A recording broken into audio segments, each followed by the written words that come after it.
Hello and welcome to Cricketry. You're on ThePapare.com. Well, it's not happy times for Sri Lanka at the end of day 2 of this third test match. 333 runs behind and just 9 second innings wickets standing, I should say. Sri Lanka dismissed for just 135 runs in the first innings, the least amount of overs they batted against India in a test match, just over 37 overs. And I believe the Sri Lankans need to take all the blame. Now, to start with, this pitch had no terrors at all. The Indians could get to 487, and I put it down to questionable captaincy, particularly at the time when Hardik Pandya was batting. I was wondering as to why Hardik Pandya was not attacked earlier on when he came in, particularly at a time when Wriddhiman Saha got out.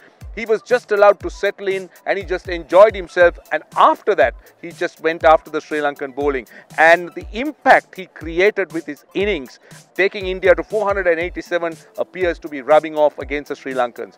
The Sri Lankan spinners were taken apart by the Indian batsmen, 487 runs in the first innings, and when Sri Lanka batted, I don't think this pitch was a 135 run pitch. This pitch had no terrors at all. It was a decent pitch to bat on. Kuldeep Yadav, yes, he bowled well, but did the Sri Lankans allow him to bowl well? That's the question. None of the Sri Lankans looked to attack him, possibly with the exception of Niroshan Dickwella and to some extent Dinesh Chandimal.